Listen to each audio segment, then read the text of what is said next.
قبل ما نبدأ حلقة النهاردة ما تنسوش تصلوا على النبي وتشتركوا في القناة وتفعلوا زر الجرس علشان يوصلكم كل جديد. بيبدأ مسلسلنا ببنت ريفية بسيطة جدا وبنشوفها يوم زفافها على شاب مجهول، ولما بتدخل الأوضة اللي هو نايم فيها بتكون مفكرة مشلول، فبتقول ده من حسن حظي إنه مشلول علشان أنا مش ناقصة خنقة. وفي الوقت ده بتقرب عليه، ولكن الشاب بيحس بيها وبيمسك ايديها وبيقوم وبيزقها، وبتتفاجأ إنه إنسان طبيعي وسليم، وبتعرف إن اسمه جو من عيلة كبيرة وهو الوارث الوحيد. ووقتها الباب بيخبط، فبتلاقي السيد الشاب جو بيقول لها قبل ما تفتح الباب لو عايزة تعيشي معايا فياريت بقى ما اسمعش صوتك بتتكلمي، وبتقول إن أنا مش مشلول. ولما شيا بتفتح الباب بتلاقي الطباخ جايب لها وجبة لجو وفيها دواء، وقتها بتخمن إن الأكل مسموم، وبتقول له أنا لازم أجربه الأول عشان لو سخن أو بارد، وبتعمل نفسها بطنها وجعتها. فبتلاقي الويتر هرب عشان عارف ان الاكل مسموم، وبتعرف شيئا ان عائلة جو مش سهلين ابدا وعايزين يخلصوا منه، وبيكون واضح عليها انها خبيرة في اكتشاف الاعشاب. وبعدها بيوصل المساعد وبيقول لشيء احنا طردنا الخادم اللي قدم الاكل، فوقتها جو بيعمل نفسه انه مشلول، وواضح ان ده وراه سر كبير ومش عايز اي حد يعرف انه سليم. وهنا بتفتكر لما كانت سهرانة ولقيت جو بيجري وبيهرب من الناس علشان محدش يمسكه، وبتعرف انه من عيلة جو لما بتلاقي الكارت بتاعه واقع على الارض، وبكده هي تعرفه من قبل جوازهم. ونشوف بعد لما المساعد بيمشي شيا بتتعرف على جو، بتلاقي جو بيقول لها المفروض تقلقي عليا دلوقتي بما انك مراتي، فوقتها شيا بتقول له على الاكل اللي كان مسموم وانها فعلا بتحميه من اول لما تقابله، وبتعرفه ان من غيرها كان زمانه شرب السم ومات او حصل له شلل في جميع اعضائه. ووقتها شيا بتطلب منه هو كمان يتعاون معاها، وبعد شوية بيسمعوا المساعد بينادي على شيا علشان حد من عيلة جو وصل. فوقتها جو بيجري على السرير وبيعمل نفسه نايم علشان هو مشلول، وبتخرج شيا وبتشوف مين اللي بره، وبتلاقي والدة جو جاية تزورها وجايبة معاها اسوره هدية. ولما بترجع شيا بالعلبة بتاعت الهدية بتلاقي جو بيزقها عليه والعلبة بتقع في الأرض، وبيعرف ان والدته حاطاله مسمعة في العلبة عشان يتجسسوا عليه. بيقول لشيا تسكت خالص وما تتكلمش عن اللي حصل لما بيحس انهم متراقبين، وبيكمل تمثيل. ووقتها شيا بتعلي صوتها وبتقول الاسوره اللي حماتي جابتها لي تحفة جدا وانا هلبسها في كل حتة، وبتكون بتعمل كده علشان تسمع حماتها والمساعد. وبعدها شيا بتمسك السماعة وبترميها في التواليت. أما جو فبيقعد مع شيا وبيسألها عن سبب جوازها من شخص مجهول، فبيلاقيها بتقوله إنها قررت تدخل العيلة بتاعته علشان عرفت إن في عشب بيعالج أمراض مستعصية موجودة عندهم، وهي عايزة تستكشفه. يعني من الآخر كده جواز علشان مصلحتها برضه. وبعدها الباب بيخبط وبتلاقي حماتها بتقولها لازم تلبسي الأسورة في كل مكان تروحيه، ولما تدخلي الحمام حطيها جوه العلبة وخلي العلبة جنبك دايما. فوقتها شيا بتقولها طبعا أخلي الأسورة والعلبة دايما جنبي علشان دي أغلى هدية من حماتي. وبعدها بنشوف جو بيحاول يعمل رياضة علشان ما يتشلس بجد من كتر القعدة في السرير، فبيلاقي شيا بتتفرج عليه وهي مستغربة ازاي هو مستحمل تمثيل الشلل ده كله وهو شاب رياضي ووسيم ومقرمش، وبيطلب منها تحط له إبر صينية في راسه علشان تحفز الدم. وهنا بيجي لها مكالمة من أخوها، فبتسيب جو وبتمشي وبتخرج علشان تقابل أخوها. ولما بتركب معاه العربية بتلاقيه جايب لها معلومات عن جو وصوره كمان في الفترة الأخيرة قبل ما يتظاهر بالشلل. وبترجع شيا للبيت وبتلبس النضارة بتاعتها ولابسها البسيط تاني. ولما بتشوف جو بتقول ازاي في ام عايزة تأذي ابنها بالطريقة دي، وبتفضل تبص في وش جو وهي مستغربة. فوقتها بيصحى وبيقول لها مالك يا بنتي بتبحلقي فيا كده ليه، وبيطلب منها تشيل الإبر من راسه. وبعدها بيقول لها خديني لجسر السلسلة بكرة علشان نتمشى. وبعد شوية بتوصل بنت اسمها آسيا صديقة جو من الطفولة، ولما بتشوف شيا قاعدة في أوضة جو بتقول لها انت مين وايه اللي جابك هنا، وبتزقها وبتقرب على جو وبتسأله على حالته الصحية وبتديله كمان حاجة في ايده. فوقتها جو بيمثل انه مشلول، وبعدها بترجع تضرب شيا بالقلم. فبتقرر شيا تنزل عند حماتها وبتسأل عن البنت اللي دخلت عند جو، وبتعرف ان اسمها آسيا وكانت خطيبته قبل ما يتشل. فوقتها بتدخل آسيا وهما بيتكلموا وبتقول لوالدة جو ازاي تقبلوا بنت فلاحة زي دي تتجوز جو في غيابي، وبتكون متعصبة جدا. وبعدها بتروح آسيا وبتقابل صاحبتها وبتقول لها إنها كانت ناوية تدخل عيلة جو علشان الورث لما تتجوز جو. وهنا شيا بتحاول توصل لعلاقة آسيا بجو، وقتها بتكون حماتها بتراقبها من الكاميرا المخفية. وبنشوف شيا بتقعد مع جو وبيتفقوا هيعملوا ايه، وبتلاقي جو بيطلب منها يروح عند سور السلسلة علشان يعمل لها مفاجأة. وبعدها شيا بتاخد جو معاها بالكرسي العجل وبيعمل نفسه مشلول وبيخرج من الفيلا. وقتها مساعد والدته بيكون بيراقبهم وبيبلغ والدته بكل تحركاتهم، وبتكون شيا ملاحظة ان المساعد بيراقبهم، فبتقرر تشغله وبتفضل تكلم جو وتقوله الجو النهارده جميل والهوا لطيف. ونشوف شخص تبع شيا بيظهر وبيحاول يعطل المساعد انه يراقب كل خطواتهم، وبيحاول يعمل اي حوار مع المساعد علشان يشغله عنهم. وفعلا بيلاقي شيا وجو اختفوا من قدامه ومش بيعرف يوصل لهم تاني. فبيروح المساعد لوالدة جو وبيقول لها ان في شخص بلطجي طلع له وحاول يعطله. وهنا بيوصل جو ويشير الجزيرة، وأول لما جو بيحس إن الجو أمان بيقف وبيسيب الكرسي وبيقوم وبيشتري بالونات علشان شيا. وبعد شوية بيلاحظ جو إن في حد بيراقبهم، فوقتها بيقرب على شيا وبيحضنها عشان محدش يشوفهم من وشهم، وبياخد شيا من ايديها وبيجري بيها. وبنعرف ان الشخص اللي كان بيراقبهم تبقى آسيا، وبتكون متضايقة جدا عشان حبيبها مع بنت تانية. وبعدها بيوصل جو وشيا لمكان بعيد، ووقتها جو بيقول لها انا بقالي فترة طويلة ما مشيتش المسافة دي من يوم ما بدأت امثل ان انا مشلول. وبيلاقي شيا بيتعرفوا على انواع الزرع وجمال الطبيعة، وكمان بتقترح عليه انهم ياكلوا مع بعض بره بمناسبة الخروجة دي. وبنشوف شيا وجو بيروحوا يعملوا وجبة في مكان لوحدهم وبياكلوا وبيكونوا مبسوطين جدا باليوم اللطيف ده. ولما شيا بترجع لبيتها في الجزيرة بتلاقي اخوها وصاحبه مجهزين ليها هي وجوزها اوضتهم بشكل رومانسي، وكلها بتكون ورود وعاملين معاهم احلى واجب يعني. ولما بتدخل شيا بتلاقي اخوها قفل على الباب هي وجو. وبعدها شيا بتحاول تخرج وبتقترح على جو انهم يخرجوا من الشباك ويطلعوا على السطح يتفرجوا على النجوم مع بعض. واول لما بيوصلوا فوق السطح بيكون المنظر جميل، ووقتها شيا بتعرف من جو انه عايز يوصل لمفتاح الاوضه السريه، وعلشان كده قرر يروح عند السلسله. وبنلاقي ان شيا طول الوقت بتحاول تكون لطيفه مع جو وتعوضه عن الايام اللي كان محبوس فيها في البيت، وبيتمنى كمان مع بعض امنياتهم. ولما النهار بيطلع بيركب جو الكرسي المتحرك بتاعه وبيرجعوا الفيلا وبيكملوا تمثيل. وهنا آسيا بعد لما شافت جو وهو بيمشي على رجليه بتقول أنا لازم أقول لوالدته، وبتكون متغاظة إنه مخبي عليها كل ده. وبنشوف شيا لما بترجع بتلاقي والدها عندها في البيت وبيحذرها إنها لو خلفت أوامر حماتها والعيلة هياخدها من عيلة جو، وممكن يجوز أختها لجو عادي جدا بدل منها. فبيلاقي شيا بتتعصب عليه وبتقوله أنت بتتاجر بينا بعد لما سبت والدتي وكل همك الفلوس وبس. وقتها والدها بيضربها بالقلم، وأثناء الحوار ده بتكون آسيا بتتجسس عليهم وبتصور فيديو، وبتكون مبسوطة إنها أخدت أي حاجة ضد شيا. وفجأة بتلاقي جو واقف وراها وشافها وهي بتصورهم. فوقتها جو بيقول لها قوليلي بقى هدفك إيه؟ وبيقول لها أنا عارف إن كل غرضك إنك تكوني وريثة عائلة جو مش علشان بتحبيني. وهنا بتكون شيا في البيت وبتشوف جرح قديم في ظهرها، ولما بيدخل جو عليها بتطلب منه يساعدها إنها تطهر الجرح. وواضح إن علاقتهم اتحسنت عن أول مرة تقابلوا فيها. ومن ناحية تانية بنشوف آسيا بتكلم صحفي اسمه ليو في التليفون، وبتقوله أنا ليه عندك خبر هيكسر الدنيا لو أنت مهتم بقى فأنا ممكن أقولك. وبتكون ناوية تفضح جو. وهنا بنشوف شيء قاعدة مع جو بتخليه يشاركها كل حاجة وهي بتعمل الروتين اليومي بتاعها. وبتلاقي جو بيقول لها أنت إزاي مش خايفة إنك تطردي من عيلتنا، خصوصا يعني اننا عندنا املاك كتيره. وبيعرف من شيء ان والدها هو المستفيد من الجوازه دي، وان هي مش فارق معاها غير الشخص اللي هي هتتجوزه. وتاني يوم الصبح بنشوف المساعد بيدور على شيء علشان تفطر مع حماتها. ولما بتقعد على السفرة بتلاقي آسيا قاعدة معاهم والكل بيتنمر عليها علشان بنت فقير، أما هي بقى فبتحب تدافع عن نفسها. وقتها بيدخل جو وهو ماشي على رجله وبيقول لهم شيا دلوقتي مراتي وفي حمايتي. فوقتها والدته بتتصدم انه بيمشي على رجليه، فبيقرب عليهم وبيقول لهم مين اتجرأ يطرد مراتي من بيتي. وبيلاقي آسيا بتتبلع على شيا وبتقول له انها كانت عارفه انه مريض وما كانتش بتديله العلاج، وبتفضل تتنمر على شيا وبتقول له بقى تسيبني انا صديقه الطفوله وتتجوز واحده زي دي فلاحه مولوده في الريف. ولما بتلاقي جو مصمم يدافع عن شيا بيقول لها انا خلاص اتجوزتها وراضي بنصيبي. فوقتها آسيا بتجري على والدة جو وبتتمسكن لها وبتقول لها اتصرفي انت بقى مع ابنك اللي سابني واتجوز شيا. وبتلاقي جو بيقرب على شيا وبيقول لها بعد كلامك ده انا اتأكدت ان شيا هي نصيبي واننا نستاهل بعض.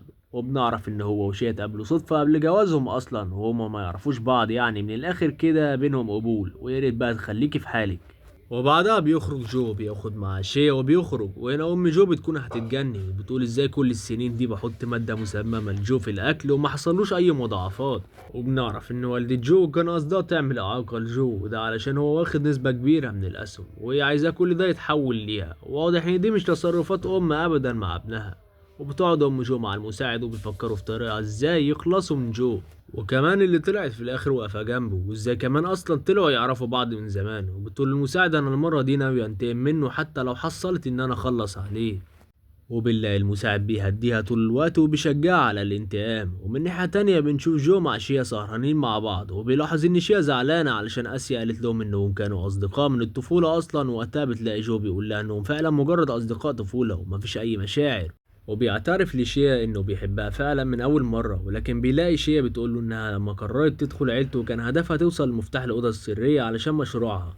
وبتقول له إنها مش فاضية لأي حب. وبعد شوية بيلاحظ إن شيا تعبت وبيحاول يساعدها وبيفكر معاه إزاي يدخلوا الأوضة السرية ديت علشان يوصلوا اللي هم عايزينه. وهنا بنشوف جو في الشركة وبيكلم السكرتير وبيعرف منه إن في أشخاص بتدور على عشب معين. وبتروح شيا وبتوصل للأوضة السرية وبتحس حاجة غريبة وراها سر كبير. وقبل ما تدخل بتلاقي المساعد واقف وراها وبيسألها لو بتدور على حاجة معينة. فوقتها شيا بتقول له أنا بس حسيت إن الأوضة عايزة تترتب، وبيكون معاها زرع في إيديها وبتقول له أنا جبت الزرع ده علشان أزرعه. وبعد كده بتاخد الأعشاب وبتخرج. بس وهي قدام الباب بتسمع حماتها بتتكلم وبتقول إنها جابت عشب علشان يخلص على جو، ده طبعا عشان تقدر تستولي على الثروة كلها. فوقتها شيا بتتأكد إن جو كلامه صح لما قال إن والدته بتحاول تتخلص منه وإنها كمان مش أمه الحقيقية، ولكن هي مش بتصدق. فبتقرر شيا تتأكد بنفسها من الدواء اللي والدة جو بتخترعه. ومن ناحية تانية بنشوف جو بيكون في الشركة وبيلاقي آسيا دخلت عليه المكتب بدون استئذان، ورغم إنهم منعوها ولكن هي بتدخل. ولما بتقابل جو بتطلب منه يخرجوا ويتغدوا مع بعض. بس وقتها بيكون جو فاهمها وبيقول لها ادخلي في الموضوع على طول. فبيلاقيها بتطلب منه يعملوا شراكة مع بعض، بس وقتها جو بيرفض بشكل واضح. وهنا بنشوف شيا بدأت تنفذ خطتها وبتروح ورا والدة جو وبتراقبها. وبتمشي شيا ورا حماتها ولكن بتلاقي ناس وقفوها وخطفوها. وبيكون جو قاعد مع أصحابه وبيعرف إن شيا اتخطفت ولازم ينقذوها. وبنعرف إن شيا اتخطفت من ناس تبع والدة جو وبيرموها في النهر عشان يخلصوا عليها.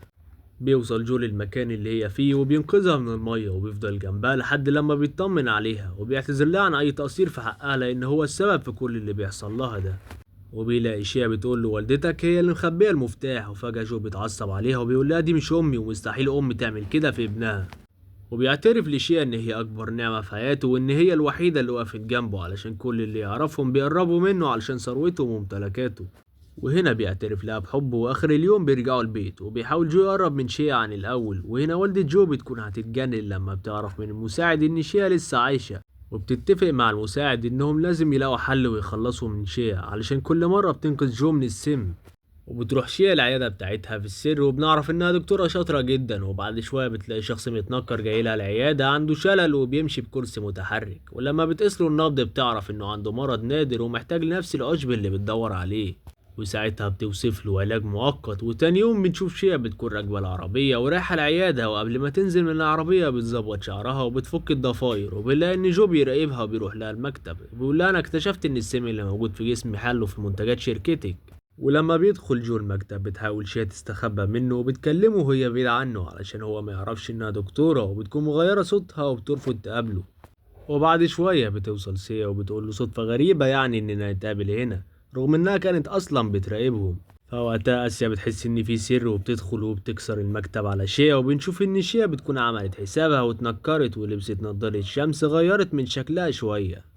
ووقتها جو بيطرد آسيا بره المكتب وبيقرب على شيا وبيقول لها بس انتي شبه مراتي جدا. فبيلاقي شيا بتقول له عادي يعني يخلق من الشبه 40، وانا بصراحة بقى مش هقدر اكشف لك وشي علشان اللي بيشوف شكلي بيموت على طول. وبتعمل كمان عليه حوار. وطبعا جو مش بيدخل عليه الهبل ده وبيصر انها تقلع النضارة. وقتها شيا بتعترف بهويتها الاصلية وانها دكتورة وبحثة وبتدور على عشب نادر جدا.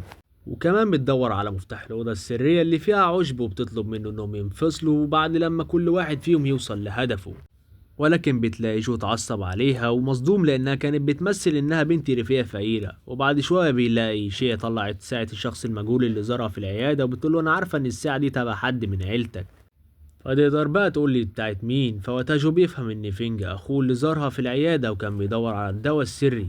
وبيطلب من شيا انها ما تتصرفش لوحدها. وتاني يوم بيروح جو مع شيا الارض فاضيه فيها اعشاب كتير قوي وبيقول لها بما انك مراتي فالارض دي كلها ليكي علشان يعني انت وقفت جنبي كتير. في لحظه رومانسيه جدا بينهم. فجاه شيا بتلاحظ ان في شخصين بيراقبوهم ووقتها بتاخد جو وبتجري. وبعد شويه بيلاقوا في ناس كتير بتطاردهم وبيحاولوا يهربوا، ولكن للأسف العصابة بتمسكهم وبتضربهم وبيحاول جو إنه يهرب منهم. ولما بيلاحظ إن شيا لسه بتتضرب منهم بيقرب عليها وبياخد الضرب مكانها وبيكون هو ده الحل الوحيد لأن العدد أكبر منهم بكتير. وبعد شوية بيوصل أخو شيا وصاحبه وبيحاولوا يضربوا العصابة. وقتها بتهرب شيا وجو وبتوصل شيا للبيت وبتفضل طول الوقت قاعدة جنب جو وبتعتذر له عن كل اللي حصل له بسببها وتوعده إنها لازم تلاقي العشب اللي هيخلص جسمه من أي سموم. وبعد شوية بيوصل أخو شيا وبيقول لها لازم تلاقي الدواء قريب جدا اللي هيعالج جو ده علشان عارفه إنه سم بينتشر في الجسم مع الوقت. وتاني يوم بتروح شيا وهي لابسة بطريقة شيك غير لبسها البسيط وبتدخل لبيت والدة جو وبتروح تكشف على الشخص اللي زارها وبتتأكد إنه شخص تاني غير جو. وعنده مرض ومحتاج نفس الأعشاب النادرة اللي هي بتدور عليها، وبتلاقي والدة جو بتترجاها تساعد المريض، وبتعرف إن اسمه فينج، ووقتها شيا بتطلب منها تجيب الدواء السري علشان تقدر تساعده.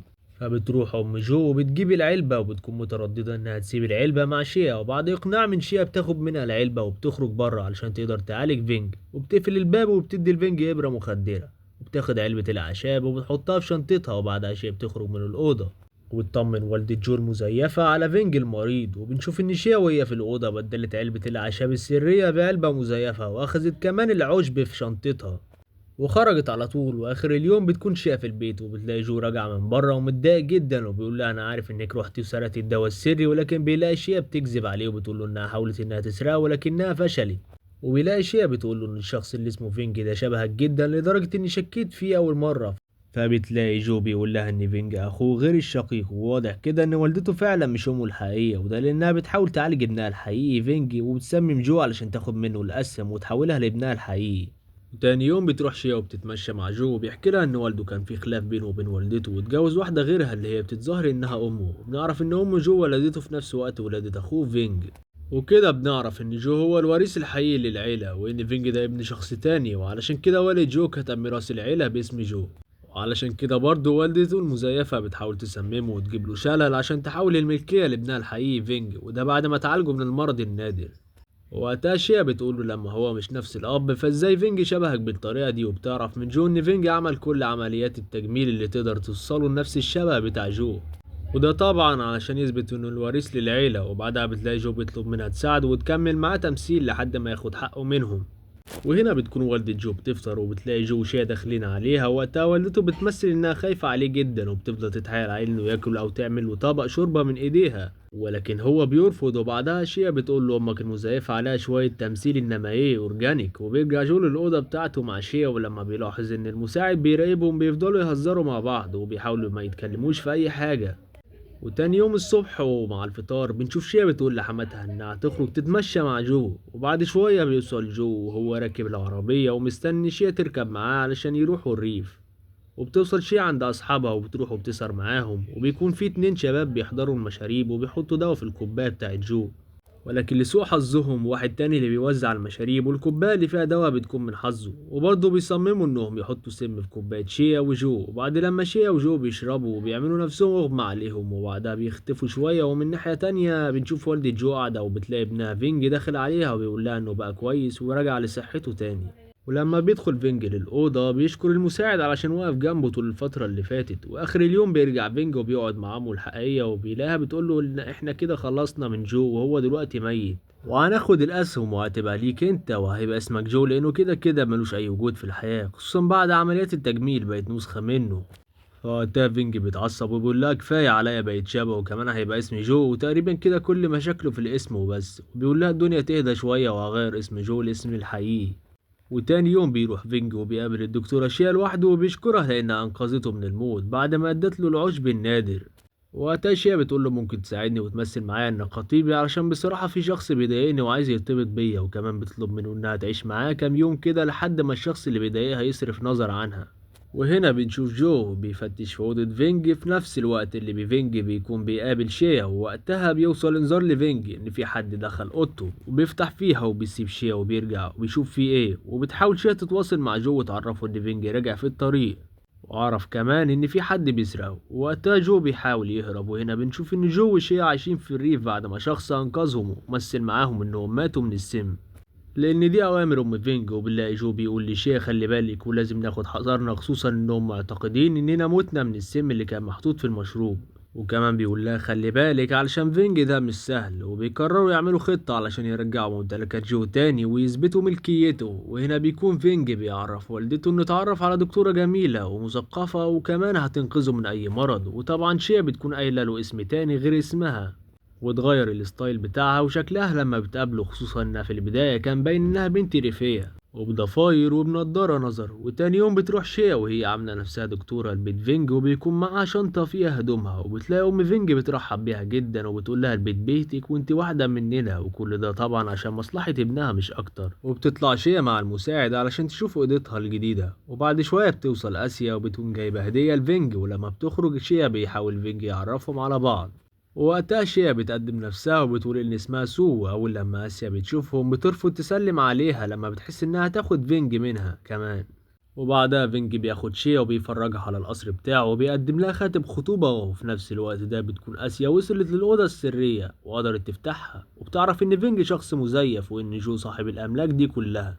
ومن ناحية تانية بنشوف فينج بيعترف لشيا إن مفتاح الأوضة السرية اتسرق، وطبعا جو كمان معرفش يسرقه، يبقى مفيش غير آسيا هي اللي قدرت تسرق المفتاح ومحدش شك فيها. وهنا شيا بتلاقيه متضايق علشان المفتاح اللي اتسرق، وبيقترح عليها إنه هيعمل مؤتمر ويعلن فيه خطوبتهم على بعض، وإنها تكون الهدية مفتاح الأوضة السرية.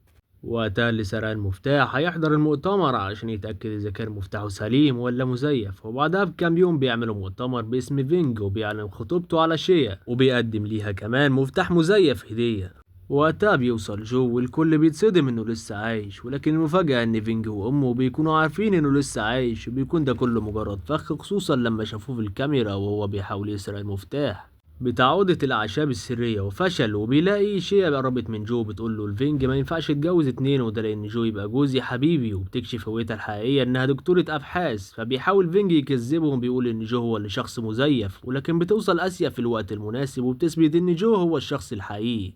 وبيتشغل فيديو الفينج وهو بيقول إنه عمل عمليات تجميل علشان يحتل أملاك جو ويخلص منه. وقتها بيقف المساعد وبيقول لهم انا ضحيت بعمري كله بالظهر ان انا خدام وفي الاخر هخسر كل حاجه. وبنعرف ان المساعد هو الاب الحقيقي لفينج، وكلهم كانوا بيمثلوا علشان يستولوا على املاك جو. وهنا بنعرف ان اسيا كانت متفقه مع جو وحاولت تساعده انها توصل لمفتاح الاوضه السريه، وفعلا قدرت انها توصل له وبيشكرها انها وقفت جنبه. وتاني يوم بنشوف جو بياخد شنطته وبيسيب الفيلا، وبيلاقي شيا بتجري وراه بتطلب منه يستنى علشان ياخد الدواء علشان يقدر يعالجه من السم اللي دخل جسمه، وبتقول له انا ما اقدرش اكمل حياتي من غيرك، وبتطلب منه يفضل جنبها، وبيعترف لها انه بيحبها من اول مره. واخيرا بيقرروا انهم يعيشوا مع بعض بقى حياتهم في نبات ونبات ويخلفوا صبيان وبنات. وكده خلص مسلسلنا النهارده، اشوفكم بقى في الفيديوهات الجايه. ما تنساش تحط لايك واشتراك. ها وضحكت عليكم، ما خلصناش اساسا. بص كده يا حبيبي على اللي بعد ده.